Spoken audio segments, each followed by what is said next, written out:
Morning everyone. Class शुरू करें। तो पिछले वाली क्लास में हम क्या क्या पढ़ चुके हैं एक बार रिकैप करता हूं मैं। हम जो टॉपिक पढ़ रहे थे वो था आपका प्रेसिडेंट का टॉपिक।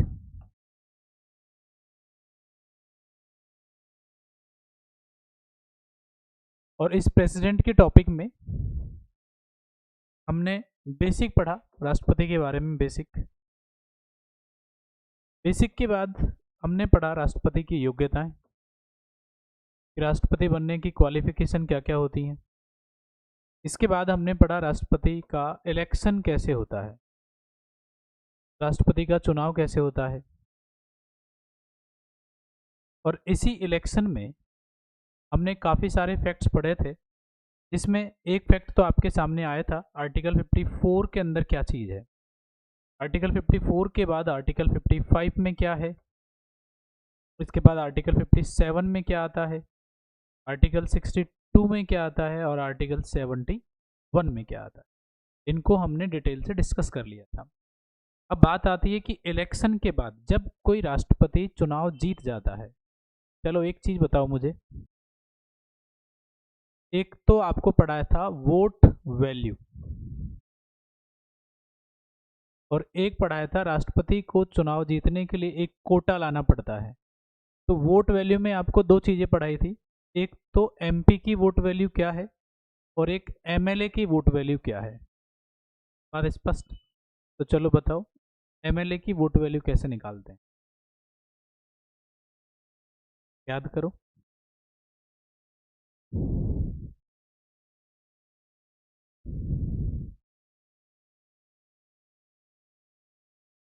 टोटल पॉपुलेशन,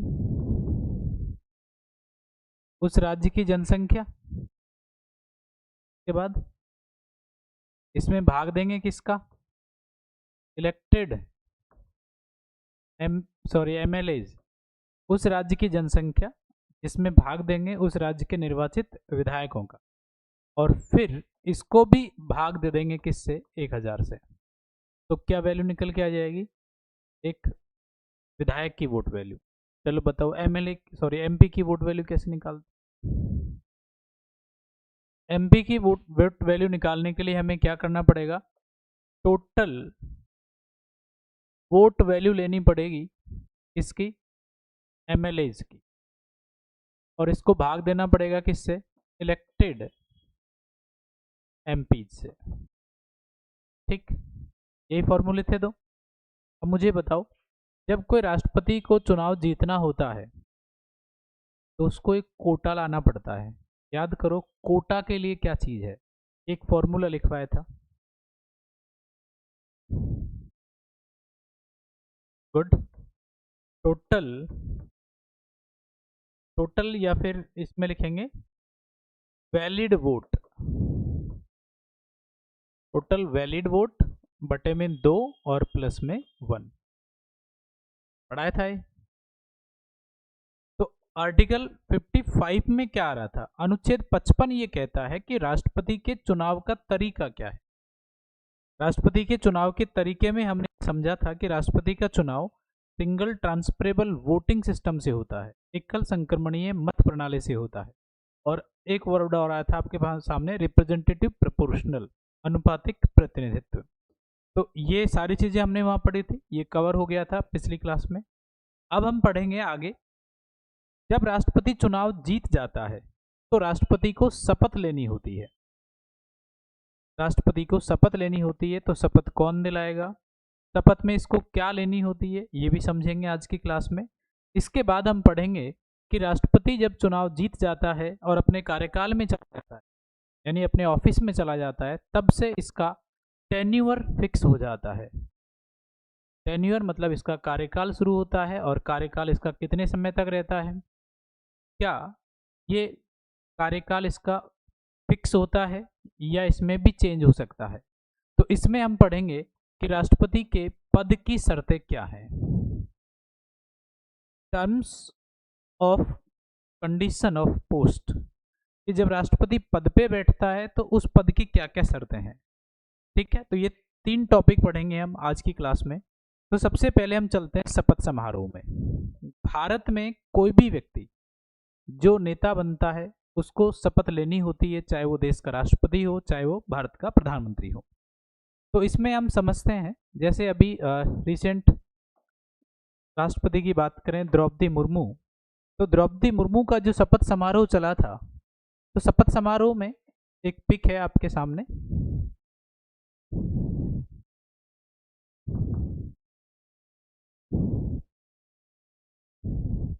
ये राष्ट्रपति के शपथ समारोह की है। यहाँ एक महान महाशय है, महामहिम को शपथ दिला रहे हैं। ये महामहिम मतलब भारत के राष्ट्रपति को महामहिम सब बोला जाता था, और ये शपथ दिला रहे हैं, मतलब ये जो बातें कहेंगे, प्रेसिडेंट जो बातें कहेंगी इन महाशय के सामने बोलेंगे। तो ये कौन है? तो ड्रेस कोड से तो लग रहा है कि ये चीफ जस्टिस ऑफ इंडिया है। तो देखो, सबसे पहली चीज, भारत का राष्ट्रपति जब भी शपथ लेता है, भारत के राष्ट्रपति जब भी शपथ लेते हैं तो भारत के मुख्य न्यायाधीश के सामने शपथ लेते हैं। मान लो चीफ जस्टिस नहीं है, भारत में सर्वोच्च न्यायालय में मुख्य न्यायाधीश का पद नहीं है, तो कौन दिलाएगा? तो यहाँ पे आपके छोटे छोटे सवाल बनते हैं। सबसे पहली बात कि भारत के राष्ट्रपति, देखो शपथ की अगर मैं बात करूं,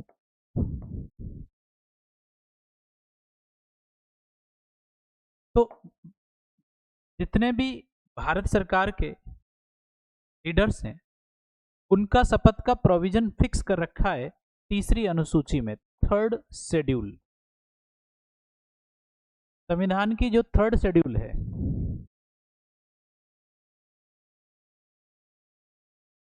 थर्ड शेड्यूल के हिसाब से सभी लोग शपथ लेते हैं। लेकिन मैं एक बात क्लियर कर दूं यहाँ पे कि भारत का राष्ट्रपति का शपथ थर्ड शेड्यूल के हिसाब से नहीं होता है। इनके शपथ का प्रोविजन आर्टिकल अनुच्छेद 60 में दिया गया है। तो यहाँ एक सवाल बनता है आपका कि भारत का राष्ट्रपति शपथ लेते हैं किस हिसाब से लेते हैं? तो ऑप्शन में अगर तीसरी अनुसूची आएगा तो वो गलत हो जाएगा। ऑप्शन में आपको क्या करना पड़ेगा? अनुच्छेद 60 करना पड़ेगा। अब सवाल ये है कि अनुच्छेद 60 में क्या क्या प्रोविजन लिखे गए हैं। अनुच्छेद 60 ये कहता है कि भारत के राष्ट्रपति को पद की शपथ कौन दिलाएगा? तो पद की शपथ दिलाएगा CJI, chief justice of India. तो भारत के राष्ट्रपति को शपथ दिलाई जाती है मुख्य न्यायाधीश के द्वारा, और अगर ये नहीं हो, उस समय इनकी पद की अनुपस्थिति हो, ये उस पद पर नहीं हो, तो ऐसी स्थिति में कौन दिलाएगा? सीनियर मोस्ट जज, जिसको हम हिंदी में कहेंगे सर्वोच्च न्यायालय का वरिष्ठतम न्यायाधीश। बात स्पष्ट? तो भारत के राष्ट्रपति को शपथ दिलाई जाती है चीफ जस्टिस के द्वारा, और अगर चीफ जस्टिस नहीं हो तो कौन दिलाएगा? सर्वोच्च न्यायालय का वरिष्ठतम न्यायाधीश। चलो कुछ बातें अपन नोट कर लेते हैं। अब देखो एक चीज क्लियर है, मैंने प्रीवियस क्लास में आपको बताया था कि भारत के राष्ट्रपति को जो पहली बार राष्ट्रपति बने थे डॉक्टर राजेंद्र प्रसाद, उनको शपथ किसने दिलाई थी? क्योंकि उस समय तो सुप्रीम कोर्ट था ही नहीं, तो उस समय सुप्रीम कोर्ट नहीं था पर फेडरल कोर्ट था। तो फेडरल कोर्ट के जो चीफ जस्टिस थे वो हीरालाल जेकानिया थे, उन्होंने राष्ट्रपति को शपथ दिलाई है। तो चलो लिखो, नोट करते हैं कुछ चीजें, हेडिंग डालो, oath and affirmation of president, राष्ट्रपति का शपथ या प्रतिज्ञान, राष्ट्रपति का शपथ या प्रतिज्ञान।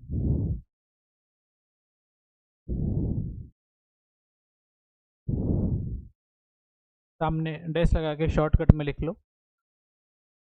Bye the chief justice of India, Bharat के मुख्य न्यायाधीश के द्वारा, भारत के मुख्य न्यायाधीश के द्वारा।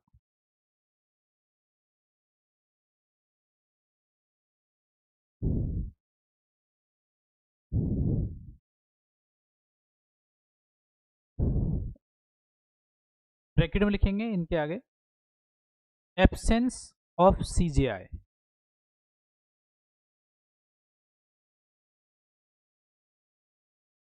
Absence of CJI, senior most जज टेकन ओथ टू प्रेसिडेंट। मुख्य न्यायाधीश की अनुपस्थिति में सर्वोच्च न्यायालय के वरिष्ठतम न्यायाधीश द्वारा शपथ दिलाई जाती है। वरिष्ठतम न्यायाधीश द्वारा शपथ दिलाई जाती है। अब शपथ में क्या लेता है, मैं कुछ पॉइंट्स लिखवा देता हूं आपको, तो लिखिए।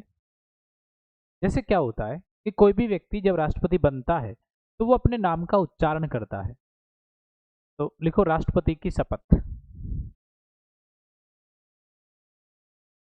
राष्ट्रपति की शपथ।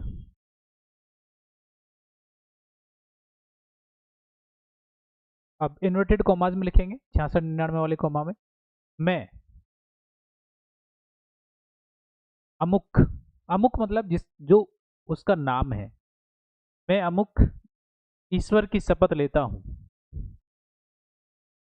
मैं अमुक ईश्वर की शपथ लेता हूं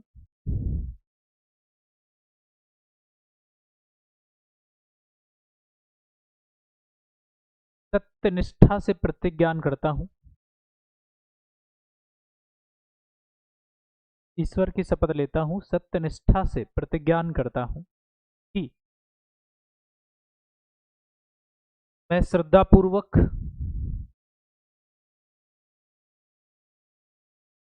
भारत के राष्ट्रपति के पद का कार्यपालन करूंगा, मैं श्रद्धापूर्वक भारत के राष्ट्रपति के पद का कार्यपालन करूंगा तथा अपनी पूरी योग्यता से संविधान और विधि का परिरक्षण, संरक्षण और प्रतिरक्षण करूंगा।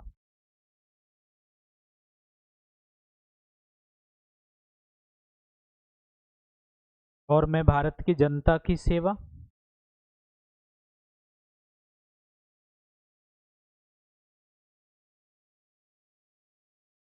और कल्याण में,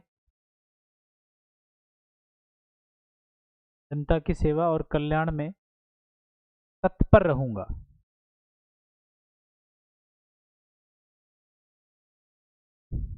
तत्पर रहूंगा। सामने डैश लगा के लिखो अनुच्छेद 60, आर्टिकल 60।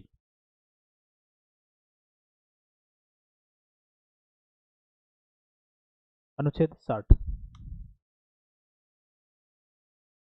अब यहाँ पे आप अंडरलाइन करें। सबसे पहले तो एक वर्ड लिखा हुआ है ईश्वर, कि राष्ट्रपति किसकी शपथ लेता है? ईश्वर की। ईश्वर जो लिखा है उसको अंडरलाइन कर लो।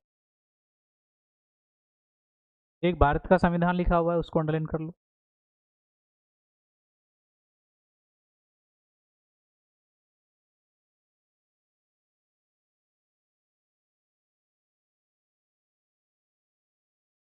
ये दो खास बातें हैं कि राष्ट्रपति ईश्वर की शपथ लेता है और भारत के संविधान की शपथ लेता है।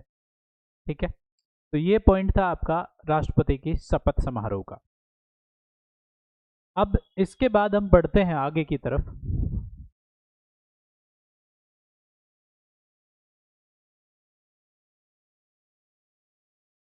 तो एक पॉइंट हुआ आपका clear.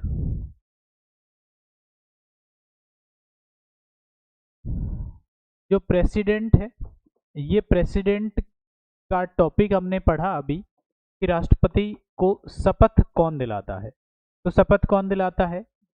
CJI, chief justice of India. अगर ये नहीं हो, इसकी अनुपस्थिति में कौन दिलवाएगा? सीनियर मोस्ट जज। लेकिन कहाँ का होना चाहिए? सुप्रीम कोर्ट का। राष्ट्रपति जो शपथ लेता है वो किसी अनुसूची में नहीं है, आर्टिकल में है, और वो आर्टिकल कौन सा है? 60 है। ये याद रखना है, ध्यान रखना है, कंफ्यूज करेगा आपको, क्योंकि सभी लोगों की शपथ अनुसूची 3 में है, इनकी शपथ अनुच्छेद 60 में है। इसके बाद बात आती है नेक्स्ट कि राष्ट्रपति का जो टेन्योर होता है, राष्ट्रपति का जो कार्यकाल होता है वो कितना होता है। तो देखो, अमेरिका में राष्ट्रपति का कार्यकाल 4 साल का है, और भारत में राष्ट्रपति का टेन्योर कितने साल का है?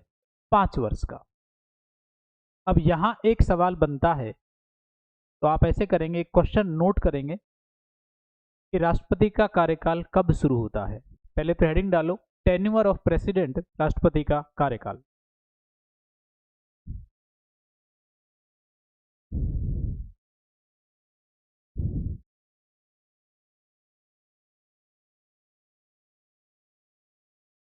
क्वेश्चन लिखेंगे इसमें, राष्ट्रपति का कार्यकाल कब शुरू होता है?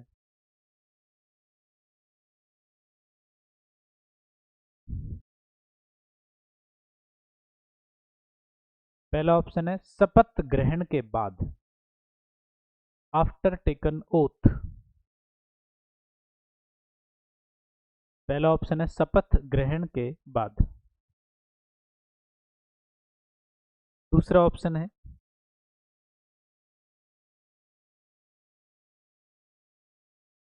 चुनाव जीतने के बाद, आफ्टर विन द इलेक्शन, चुनाव जीतने के बाद। तीसरा ऑप्शन है कार्यालय में प्रवेश करने के दिन से, कार्यालय में प्रवेश करने के दिन से, एंटर अपॉन हिज ऑफिस। और चौथा ऑप्शन है इनमें से कोई नहीं, नन ऑफ द अबव।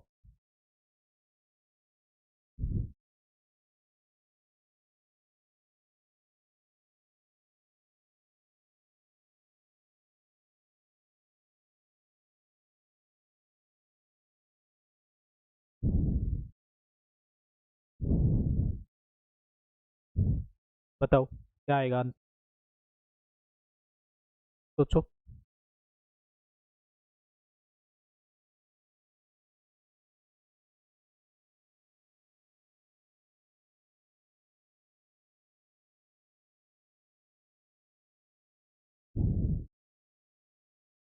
आया कुछ नहीं? तो देखो इसमें आंसर क्या आएगा। राष्ट्रपति का कार्यकाल कब शुरू होता है? पहला ऑप्शन क्या था आपका? तो शपथ, कि जब ये शपथ ले लेगा उस दिन से कार्यकाल शुरू हो जाएगा क्या? दूसरा क्या है? चुनाव जीतने के बाद से। और तीसरा है आपका कि ये जब ऑफिस में प्रवेश करेगा, कार्यालय में प्रवेश करने के दिन से। और चौथा तो नन ऑफ दीज है। तो यहाँ ध्यान रखने की बात यह है, ये ऐसा क्वेश्चन है जो डाउटेबल है। आपके दिमाग में ये आएगा कि राष्ट्रपति जब शपथ ले लेगा तो इसका कार्यकाल शुरू हो जाएगा, जबकि ये बात गलत है। जब ये चुनाव जीत जाएगा तब इसका कार्यकाल शुरू हो जाएगा, ये भी बात गलत है। हाँ, यहां शुरू होता है कि जिस दिन वो ऑफिस में एंटर कर जाएगा उस दिन से उसका कार्यकाल शुरू हो जाएगा। तो आंसर क्या आएगा? कार्यालय में प्रवेश करने के दिन से। ठीक है, अब देखो इस कार्यकाल से जुड़े मैं कुछ बातें आपको समझा देता हूं। सबसे पहली बात, अनुच्छेद आर्टिकल 56। आर्टिकल 56 क्या कहता है? अनुच्छेद 56 ये कहता है कि राष्ट्रपति का जो पद है, ये पद कितने साल के लिए रहेगा? 5 साल के लिए रहेगा। इसका पहला क्लॉज, इस पहले क्लॉज में 3 बातें लिखी हुई हैं। एक तो इसका टेन्योर 5 साल रहेगा। दूसरी बात क्या लिखी हुई है कि जब ये अपना पद छोड़ना चाहे, जब ये त्यागपत्र देना चाहे, जब ये रेजिग्नेशन देना चाहे, तो ये एनी टाइम रेजिग्नेशन दे सकता है। लेकिन ये त्यागपत्र देगा किसको? तो ये त्यागपत्र किसको देता है? भारत के उपराष्ट्रपति को, वाइस प्रेसिडेंट ऑफ इंडिया को। तो यहाँ एक सवाल आपका छोटा सा बना कि भारत का राष्ट्रपति अपना रेजिग्नेशन किसको देता है? उपराष्ट्रपति को। इसके बाद इसका जो पहला सब क्लॉज है उसमें तो ये वाली बात लिखी हुई है कि अपना रेजिग्नेशन जब भी देगा तो ये उपराष्ट्रपति को देगा। दूसरे क्लॉज में, दूसरे सब क्लॉज में क्या लिखा हुआ है कि राष्ट्रपति ऐसा नहीं है 5 साल, एक बार अगर राष्ट्रपति बन गया तो जरूरी नहीं है वो 5 साल तक परमानेंट बन गया, इसको हटा भी सकते हैं। यानी इसको हटाया भी जा सकता है, और हटाने का जो प्रोसेस है वो क्या है, महाभियोग, इम्पीचमेंट प्रोसेस है, कि इसको इम्पीचमेंट के थ्रू हटाया जा सकता है। कब हटाया जाएगा, जब ये संविधान का वायलेशन कर देगा, संविधान का उल्लंघन कर देगा। कि संविधान की धाराओं का अगर ये उल्लंघन कर देता है तो इसे हटाया जा सकता है। हालांकि इम्पीचमेंट कैसे लगेगा, महाभियोग कैसे लगेगा, ये वाली बात इस अनुच्छेद में नहीं है। महाभियोग की प्रक्रिया जो है, प्रोसेस ऑफ इम्पीचमेंट, महाभियोग की प्रक्रिया कहाँ दी हुई है, आर्टिकल 61 में। तो यहाँ ध्यान रखने की बात है कि जब भी सवाल आए कि राष्ट्रपति को महाभियोग लगाकर हटाया जा सकता है, ये बात कौन से अनुच्छेद में लिखी हुई है, आर्टिकल 56 का पहले वाले क्लॉज में, उसका भी सेकंड सब क्लॉज में लिखी गई है। बात समझ में आ रही है। इसके बाद अगर सवाल बनता है कि राष्ट्रपति पर महाभियोग कैसे लगाया जाता है, ये वाली बात आर्टिकल 61 में लिखी हुई है। इसमें एक क्लॉज और है, तीसरा क्लॉज क्या है, अनुच्छेद 56 के पहले क्लॉज के 3 सब क्लॉज हैं। पहले वाले सब क्लॉज में लिखा हुआ है कि ये अपना रेजिग्नेशन वाइस प्रेसिडेंट को देगा, दूसरे वाले क्लॉज में लिखा हुआ है कि इसको महाभियोग लगाकर हटा सकते हैं, और तीसरे वाले में क्या लिखा हुआ है कि राष्ट्रपति पद पर बना रहेगा कब तक, जब तक कि इसका सक्सेसर नहीं आ जाता। सक्सेसर का मतलब इसका जब तक उत्तराधिकारी नहीं आ जाता तब तक ये पद पर बना रहेगा। चाहे 5 साल पूरे हो जाए तो 5 साल के बाद भी ये पद पर बना रहेगा, जब तक कि दूसरे राष्ट्रपति बनकर नहीं आ जाते हैं। तो ये 3 बातें लिखी हुई हैं अनुच्छेद 56 के क्लॉज 1 के अंदर। तो चलो लिख लेते हैं, इनको नोट करते हैं। आपने सबसे पहले लिखा राष्ट्रपति का कार्यकाल, अब लिखो अनुच्छेद 56 आर्टिकल 56।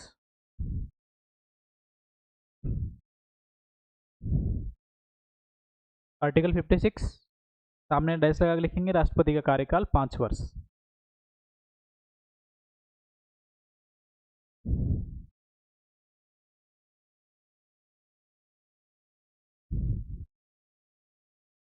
इसमें पहला point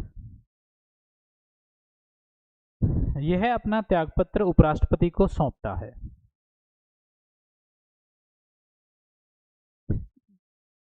he resign to vice president of India, यह अपना त्यागपत्र उपराष्ट्रपति को सौंपता है।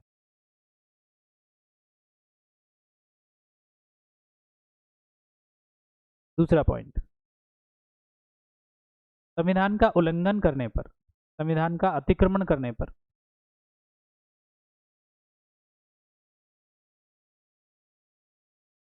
इसे महाभियोग लगाकर हटाया जा सकता है। संविधान का उल्लंघन करने पर इसे महाभियोग लगाकर हटाया जा सकता है।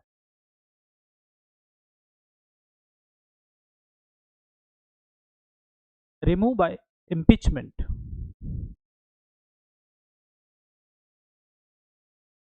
For the violation of Indian constitution.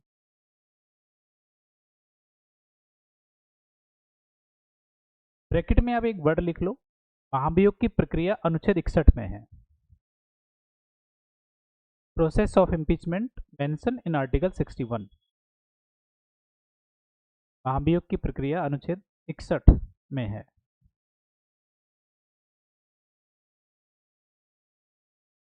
अगला पॉइंट, यह अपने पद पर तब तक बना रहता है, यह अपने पद पर तब तक बना रहता है जब तक कि इसका उत्तराधिकारी पद ग्रहण नहीं कर लेता, इसका उत्तराधिकारी पद ग्रहण नहीं कर लेता है। इंग्लिश वाले लिखेंगे, president continue to hold office until his successor enters upon his office।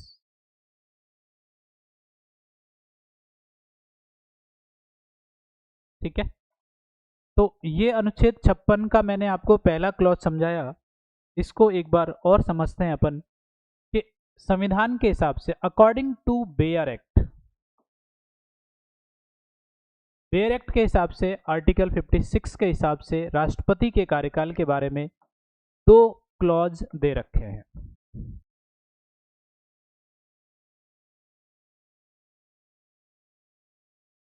पहला क्लॉज ये दे रखा है कि राष्ट्रपति का जो पद है, राष्ट्रपति का जो टेन्यूअर है वो 5 साल रहेगा। इसी में और बातें जोड़ी गई है कि राष्ट्रपति अपना रिजाइन, ये रेजिग्नेशन कभी भी दे सकता है। देगा किसको? वाइस प्रेसिडेंट को।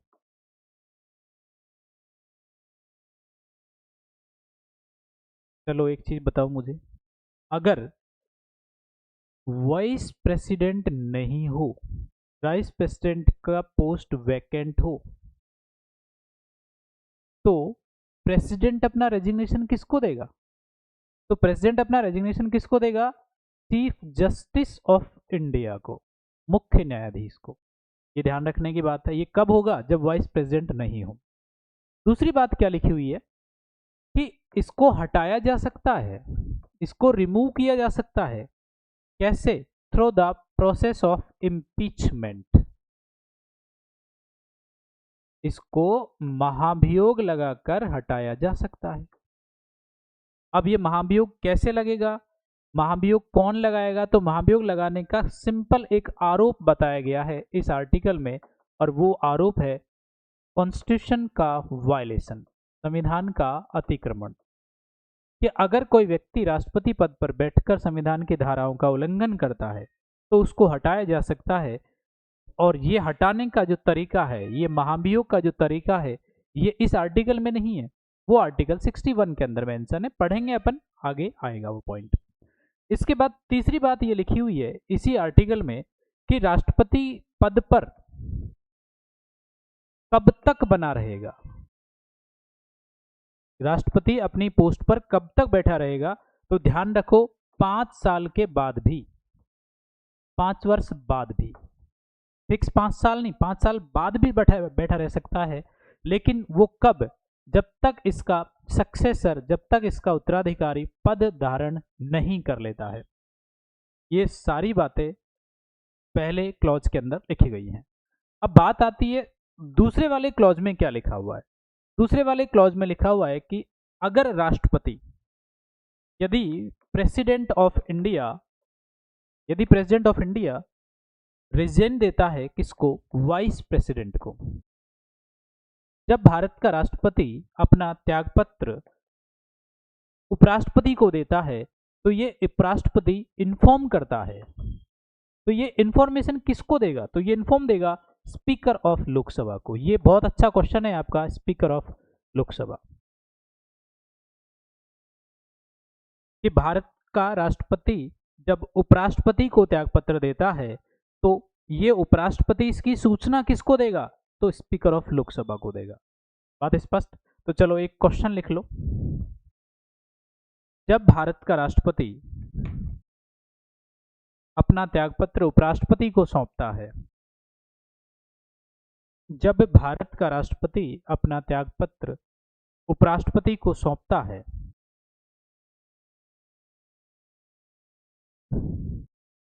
तब उपराष्ट्रपति इसकी सूचना किसको देता है?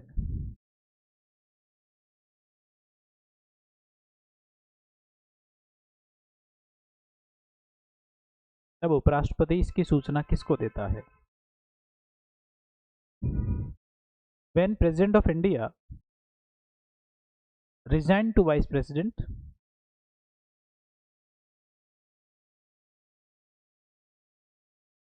then Vice President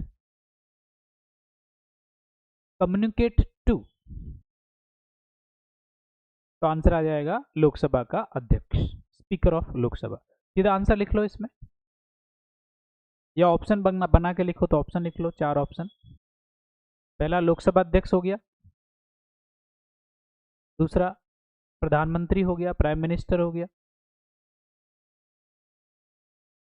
और तीसरा चेयरमैन ऑफ राज्यसभा हो गया, राज्यसभा का सभापति हो गया, और चौथा आ गया आपका chief justice of India. Same एक क्वेश्चन और लिख लो ऐसा ही, जब उपराष्ट्रपति का पद रिक्त हो, जब उपराष्ट्रपति का पद रिक्त हो,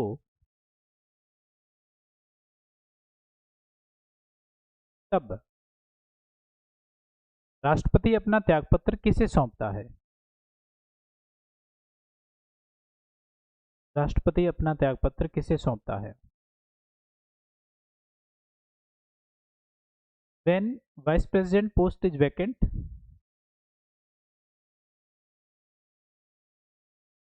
then president of India resign too. तो आंसर आएगा पहला option speaker of Lok Sabha, Lok Sabha अध्यक्ष।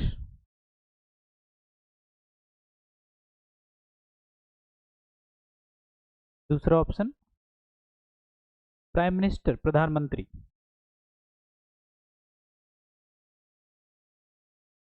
Third option speaker of Lok Sabha हो गया। थर्ड ऑप्शन आ जाएगा आपका chief justice of India, Bharat का मुख्य न्यायाधीश। और चौथा ऑप्शन हो जाएगा deputy speaker of Lok Sabha, Lok Sabha का उपाध्यक्ष।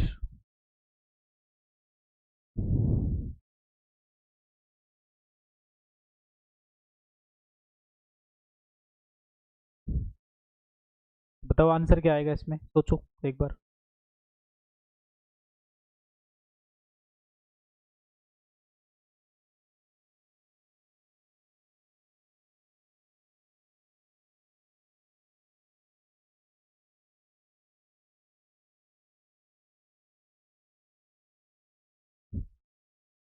ठीक, मुख्य न्यायाधीश। ठीक है, करेक्ट आंसर। चलो ये पॉइंट आपका एक पॉइंट कंप्लीट हुआ। अकॉर्डिंग टू इंडियन कॉन्स्टिट्यूशन या अकॉर्डिंग टू बेयर एक्ट, देखो एक बात मैं आपको समझा देता हूं। यदि आपके एग्जाम में ये नाम आता है अकॉर्डिंग टू बेयर एक्ट, वैसे बेयर एक्ट का नाम कम आता है, इसकी जगह दूसरा वर्ड यूज हुआ है according to constitution of India, ये शब्द आता है according to constitution of India. ये कौन से एग्जाम में आता है? ये एग्जाम में आता है यूपीएससी, स्पेशली आईएएस प्री। ये बहुत सारे सवाल आते हैं ऐसे, अकॉर्डिंग टू कॉन्स्टिट्यूशन, संविधान में क्या लिखा है। तो यहाँ ध्यान रखने की बात है, जब भी ऐसा शब्द आएगा उस समय आपके लक्ष्मीकांत वाली बुक है वो फेल हो जाती है, क्योंकि लक्ष्मीकांत वाली बुक में डिटेल से बताया हुआ है। इसके लिए आपको बेयर एक्ट पढ़ना पड़ेगा, स्पेशल संविधान के अनुच्छेद अनुच्छेद पढ़ने पड़ेंगे, आर्टिकल्स पढ़ने पड़ेंगे, उसमें क्या लिखा हुआ है। अभी तक तो ट्रेंड आईएएस के एग्जाम में था, लेकिन संभावना ये है कि अब ऐसे क्वेश्चन आरएएस प्री में भी आने की संभावनाएं हैं। इसके अलावा सीएपीएफ, सीडीएस, इनमें ये सवाल भर भर के आते हैं। इसके अलावा स्टेट पीसीएस के जो और एग्जाम लगते हैं वहां भी आते हैं, और एसआई में भी ऐसे क्वेश्चन पूछे जाने की संभावना है।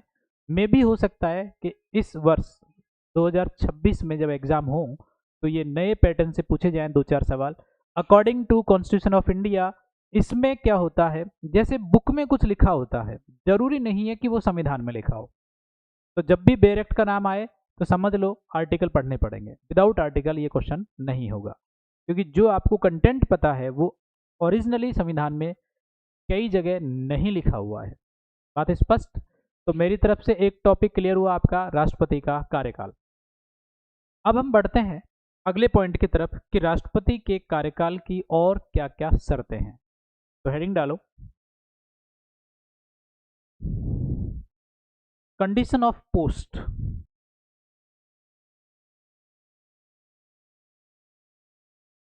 कंडीशन ऑफ पोस्ट, राष्ट्रपति के पद की शर्तें।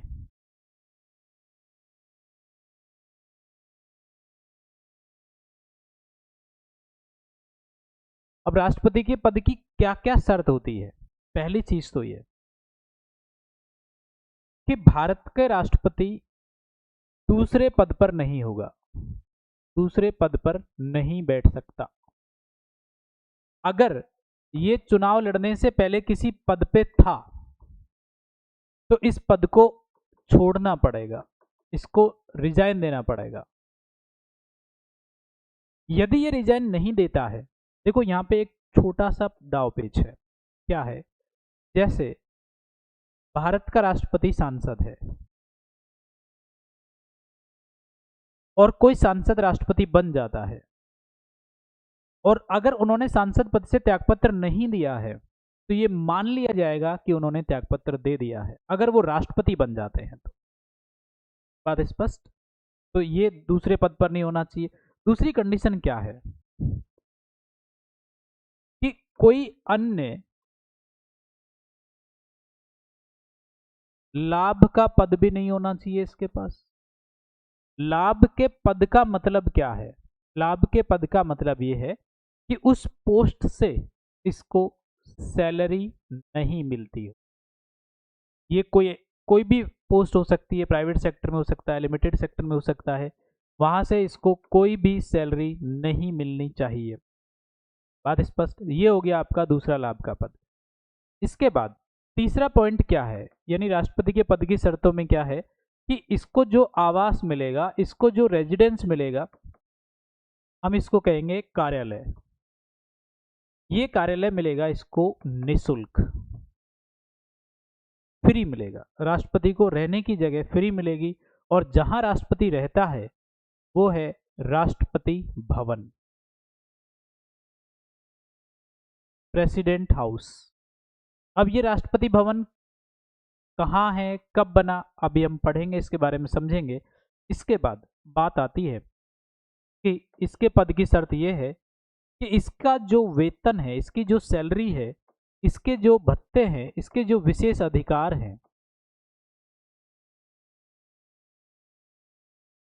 वेतन जब ये पद पर है, जब ये अपने पद पर बैठा हुआ है, वेतन कम नहीं किया जा सकता। ना इसके भत्ते कम किए जा सकते कार्यालय के दौरान, ना इसके विशेष अधिकार कम किए जा सकते। बात आती है कि ये जो वेतन है, क्या वेतन कभी कम हो सकता है? तो वेतन के बारे में एक बात है, आप समझो कि जितने भी भारत सरकार में कर्मचारी हैं, सबके वेतन में टैक्स लगता है, लेकिन इनका वेतन टैक्स फ्री है। पहली चीज तो ये कि भारत के राष्ट्रपति का वेतन टैक्स फ्री है। बात स्पष्ट? इसके बाद दूसरी बात हम समझते हैं, क्या राष्ट्रपति का वेतन कम हो सकता है? ये कम कौन सी स्थिति में? जब देश में वित्तीय आपातकाल लगा हो, फाइनेंशियल इमरजेंसी लगी हो, आर्टिकल 60 लगा हो, सॉरी 360 लगा हो, जब अनुच्छेद 360 लगा हो, देश में इकोनॉमिक क्राइसिस है, तो क्या राष्ट्रपति का वेतन कम हो सकता है? तो यहाँ पे ध्यान रखने की बात यह है कि कॉन्स्टिट्यूशन में इसको क्लियरली मेंशन तो नहीं किया है, संविधान में इसको क्लियरली मेंशन तो नहीं किया है, लेकिन आर्टिकल 360 ये कहता है कि जब वित्तीय आपातकाल लागू होता है तो भारत सरकार के सभी कर्मचारी, ऑल एम्प्लॉयमेंट्स, ये वर्ड लिखा हुआ है ऑल में। अब यहाँ पे एक इंटरप्रिटेशन होता है कि ऑल में तो राष्ट्रपति भी आ गया है, तो आप तो ये मान के चलेंगे कि वित्तीय आपातकाल में भी राष्ट्रपति का वेतन कम हो सकता है। बात स्पष्ट? तो इसका इंटरप्रिटेशन वैसे कॉन्स्टिट्यूशन के हिसाब से देखें तो कम हो सकता है, हालांकि कुछ बुक्स में इसको लिखा हुआ है कि राष्ट्रपति का वेतन कम नहीं किया जा सकता। कम नहीं किया जा सकता, बात सही है, लेकिन जब वित्तीय आपातकाल वर्ड आ गया हो तो यहां आपको याद रखना है कि फाइनेंशियल इमरजेंसी के दौर में राष्ट्रपति का वेतन कम हो सकता है। एक चीज खास बात कि राष्ट्रपति का वेतन टैक्स फ्री होता है, कि राष्ट्रपति के वेतन पर कोई टैक्स नहीं लगता है। बात स्पष्ट? तो ये 4 पॉइंट आप एक बार नोट करो, फिर हम बढ़ते हैं अगले वाले पॉइंट पे। कंडीशन ऑफ पोस्ट, राष्ट्रपति के पद की शर्तें, पहला पॉइंट हो जाएगा यह दूसरे पद पर नहीं रह सकता, यह दूसरे पद पर नहीं रह सकता। दूसरा, यह अन्य लाभ के पद पर नहीं होना चाहिए, यह अन्य लाभ के पद पर नहीं हो। थर्ड, इसे निशुल्क आवास मिलता है, इन्हें निशुल्क आवास मिलता है।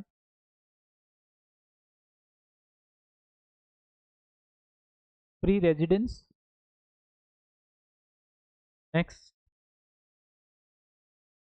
वेतन पदावधि के दौरान कम नहीं हो सकता।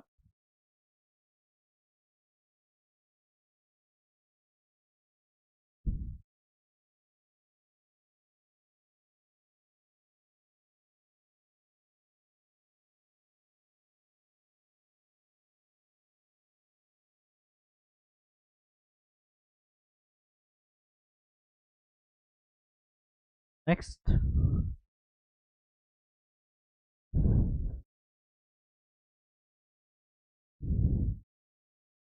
यह आपराधिक कार्यवाही से, यह आपराधिक कार्यवाही से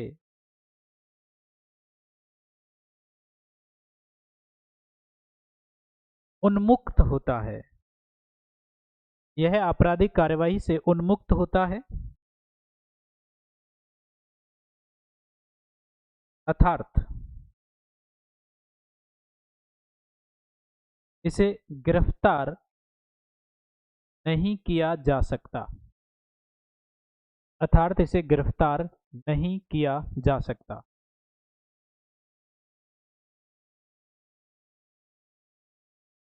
ऑब्लिक लगा लिख लेंगे, जेल में नहीं डाला जा सकता।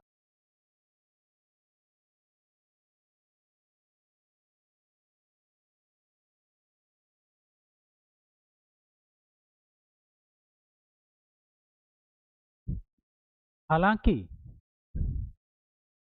हालांकि इसके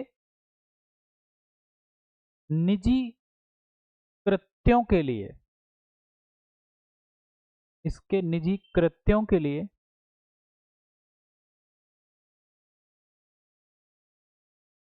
2 महीने पूर्व नोटिस देकर, निजी कृत्यों के लिए 2 महीने पूर्व नोटिस देकर इस पर अभियोग लगाया जा सकता है। महाभियोग नहीं है, ये वर्ड अभियोग है, इस पर अभियोग लगाया जा सकता है।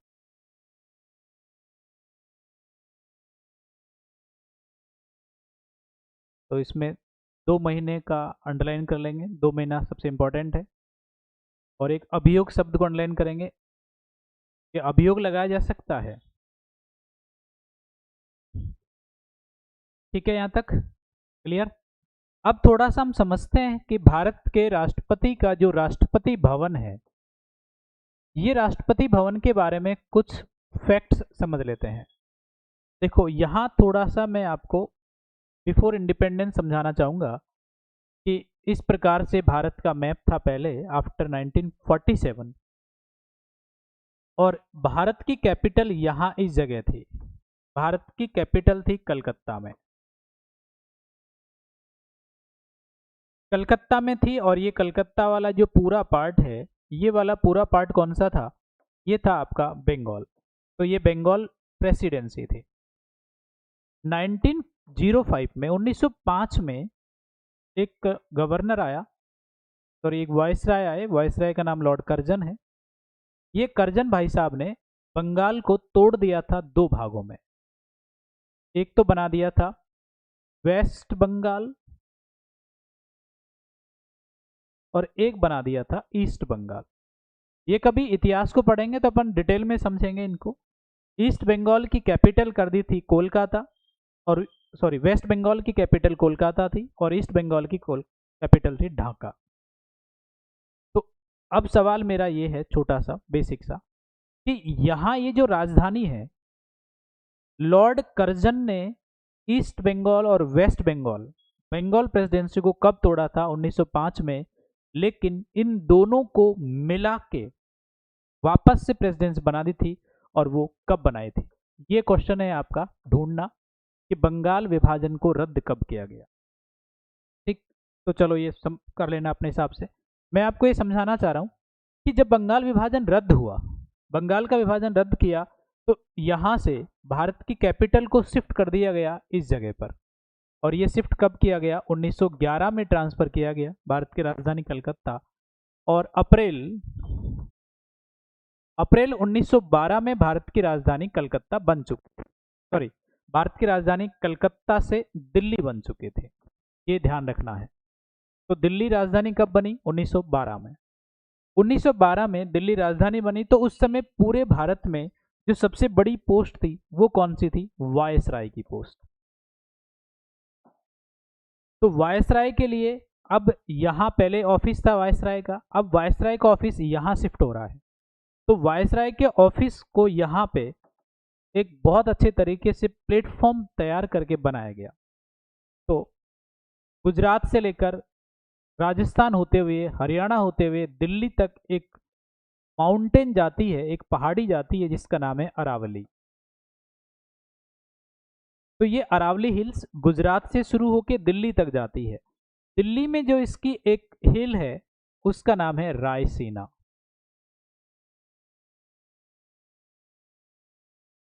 तो ये लास्ट वाली हिल है, आखिरी रायसीना हिल पर एक डिजाइन तैयार किया गया कि वायसराय का घर बनेगा। और ये डिजाइन तैयार किसने किया? तो डिजाइन तैयार किया एडविन लुटियन। एडविन लुटियंस और एक व्यक्ति और है इसके साथ, हर्बर्ट बेकर। ये दोनों ने दिल्ली के नए नए बिल्डिंग्स का डिजाइन तैयार किया है। और 1912 से भारत के वायसराय का घर बनना शुरू हुआ, और ये 1929 में जाके बनकर तैयार हुआ। 1912 से 1929, यानी घर को बनने में कितने साल लग गए? 17 वर्ष लग गए। और ये घर किस नाम से जाना गया? Royal regal house. ये राष्ट्रपति का घर बना, सॉरी, ये उस समय के वायसराय का घर बना है। 17 साल लगे थे बनने में। तो यहाँ एक बात तो ये है कि रॉयल रिंगल हाउस बनना शुरू हुआ 1912 में।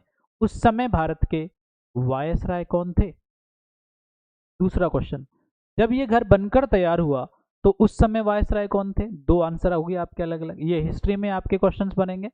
अब बात ये आती है कि जब रॉयल रिंगल हाउस बनकर तैयार हो गया इस जगह पर, तो पहला वायसराय कौन था जो इस घर में पहली बार वो एंटर किया था?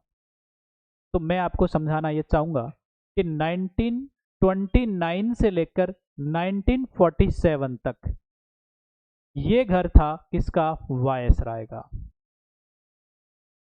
और इस समय वायसराय कौन बनते थे? अंग्रेज।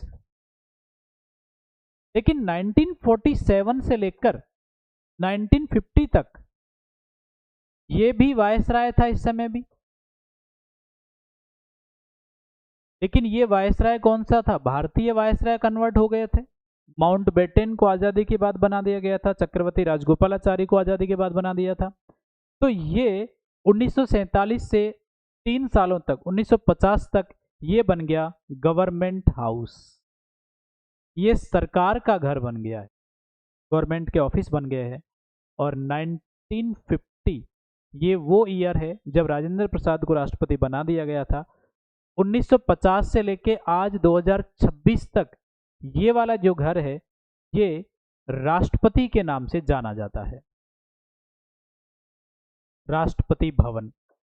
24 जनवरी 1950 डॉक्टर राजेंद्र प्रसाद पहले राष्ट्रपति थे जो इस घर में बैठते हैं। बात स्पष्ट? देखो यहां से कितने सारे क्वेश्चन बन गए आपके प्रेसिडेंट हाउस से। सबसे पहली चीज तो ये कि प्रेसिडेंट हाउस का आर्किटेक्ट कौन था, किसने डिजाइन बनाया था राष्ट्रपति भवन का? तो आंसर आ जाएगा आपका Edwin Lutyens and Herbert baker. दूसरा क्वेश्चन ये है कि राष्ट्रपति भवन कहाँ बना हुआ है। तो राष्ट्रपति भवन कहाँ बना हुआ है? नई दिल्ली में, न्यू दिल्ली में बना। तीसरा क्वेश्चन ये है कि राष्ट्रपति भवन को बनने में कितने साल लगे। तो राष्ट्रपति भवन को बनने में कितने साल लगे? 17 वर्ष लगे। बात समझ में आ रही है? तो देखो ये राष्ट्रपति के बारे में डेटा है, ये डेटा मैं आपको एक साथ नोट करा दूंगा। इससे पहले हम ये देखते हैं कि आखिरकार ये राष्ट्रपति का घर दिखता कैसे है, राष्ट्रपति का जो भवन है वो दिखता कैसे है। तो चलो मैं आपको बताता हूँ कि राष्ट्रपति हाउस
तो देखो ये है भारत के राष्ट्रपति का घर,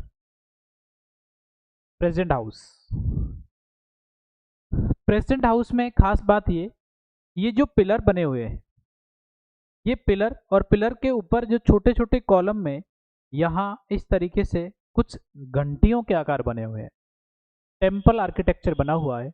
और ये टेम्पल आर्किटेक्चर सेम ऐसा का ऐसा कर्नाटक में भी है। कर्नाटक में एक जगह है मूडाबिद्री, और मूडाबिद्री में जैन मंदिर बने हुए हैं, तो जैन मंदिर के टेम्पलों की कॉपी की गई है ये जब पिलर बनाए गए उसमें। बात स्पष्ट।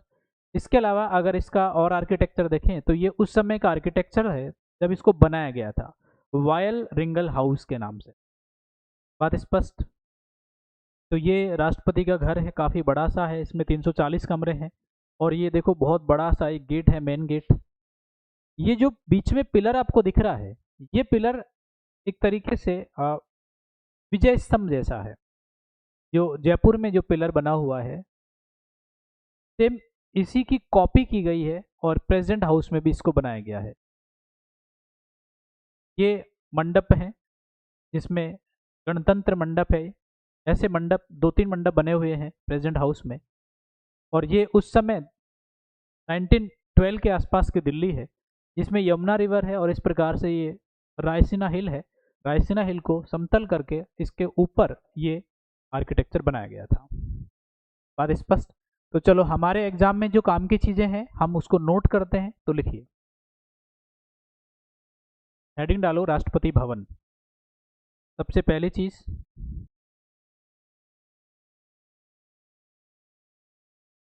Situated in new Delhi.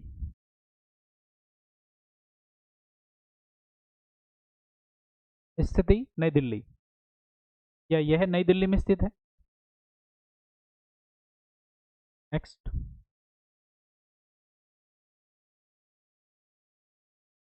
Time period of construction, निर्माण का समय।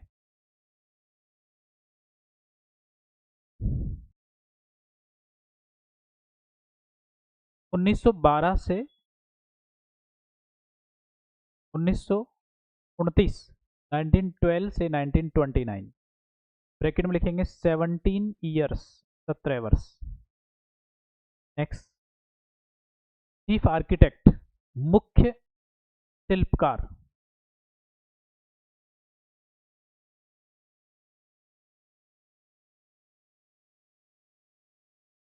ऑब्लिक में लिखेंगे designer, Edwin Lutyens and Herbert baker, Edwin Lutyens and Herbert baker.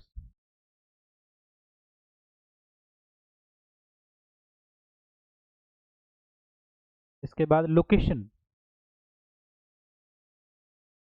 Raisina hills, स्थिति या ज्योग्राफिकल लोकेशन, भौगोलिक स्थिति, रायसीना पहाड़ी, अरावली हिल्स।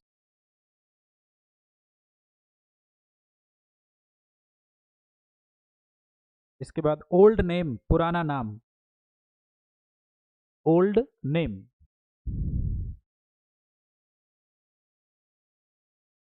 वायसरायस हाउस, वायसराय का घर।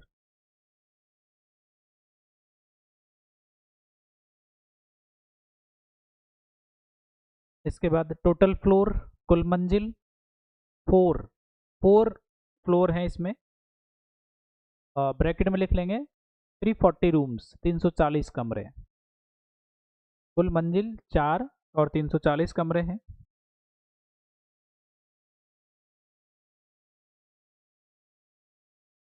नेक्स्ट, अनाउंसमेंट,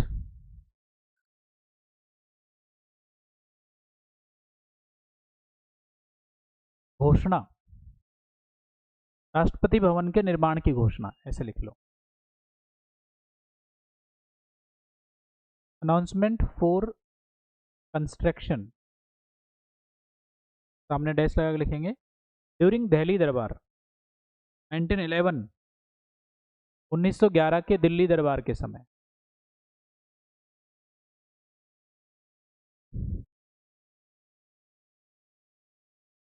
इसके बाद लिखेंगे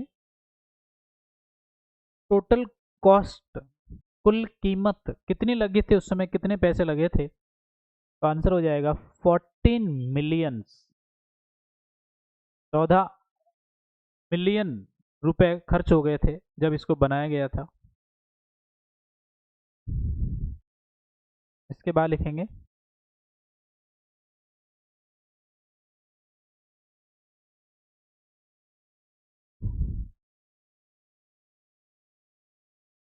मेन आर्किटेक्चर, मुख्य वास्तुकला,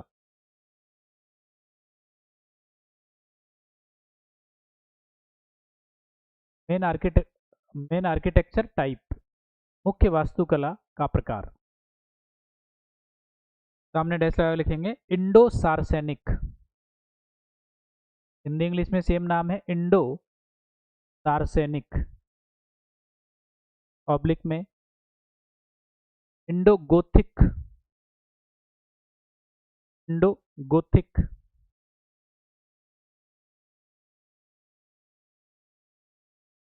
इसके बाद लिखेंगे स्टोन यूज्ड, पत्थरों का प्रयोग,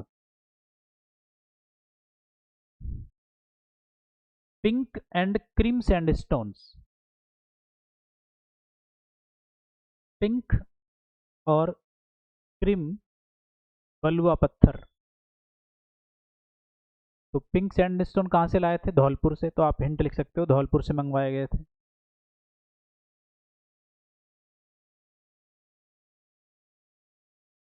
नेक्स्ट, मेन अट्रैक्शन, मुख्य आकर्षण, मेन अट्रैक्शन, मेन अट्रैक्शन है अमृत उद्यान, अमृत उद्यान, ब्रैकेट में लिखेंगे मुगल गार्डन,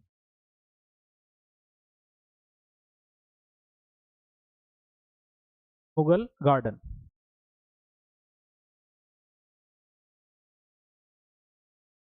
नोट लगा के लिखो, this building is inspired, this building is inspired Hindu बौद्ध एंड जैन टेम्पल्स, हिंदू बौद्ध और जैन मंदिरों से। यह क्या लिखा है हिंदी में? यह हिंदू जैन और बौद्ध मंदिरों से प्रेरित है। हिंदू जैन और बौद्ध मंदिरों से प्रेरित है। Inspired Hindu Jain and Buddhist temples.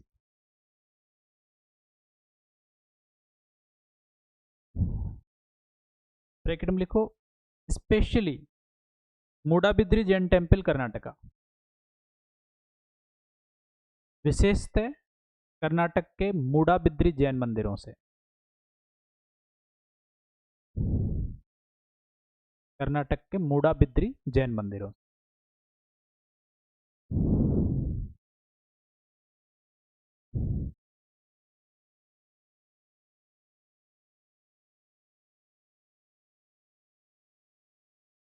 इसके बाद नेक्स्ट,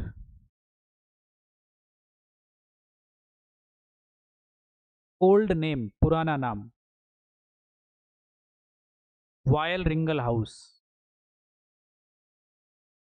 वायल रिंगल हाउस।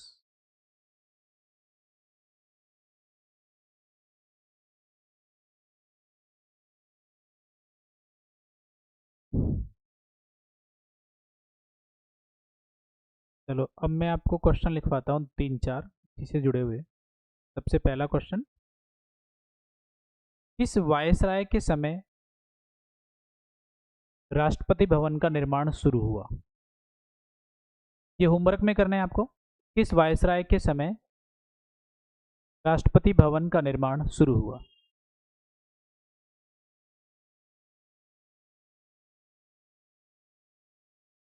एक लाइन छोड़ दो आंसर के लिए।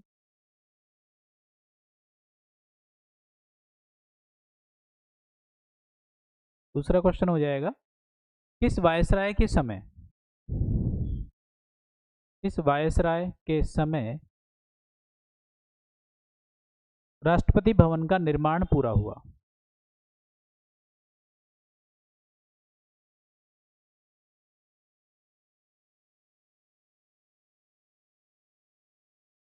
किस वायसराय के समय राष्ट्रपति भवन का निर्माण पूरा हुआ? एक लाइन छोड़ो आंसर के लिए। नेक्स्ट, भारत सरकार ने, भारत सरकार ने किस दौरान या किस समय इस भवन का प्रयोग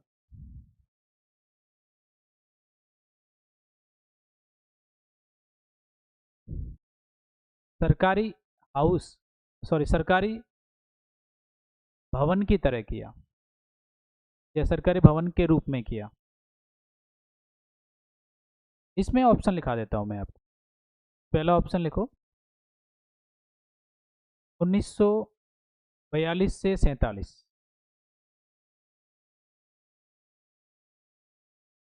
दूसरा ऑप्शन है 1947 से 49।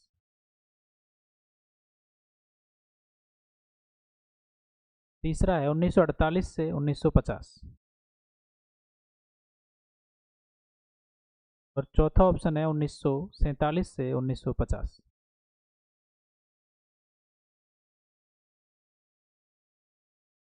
अगला क्वेश्चन,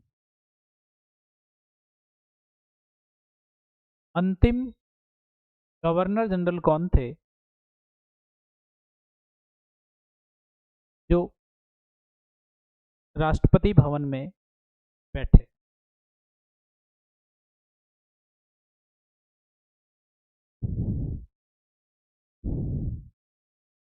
ठीक है, तो ये कितने क्वेश्चन हो गए? 4 या 7? काउंट करो एक बार कितने क्वेश्चन हुए टोटल। ये अभी अभी लिखवाए जो होमवर्क में दिए हैं।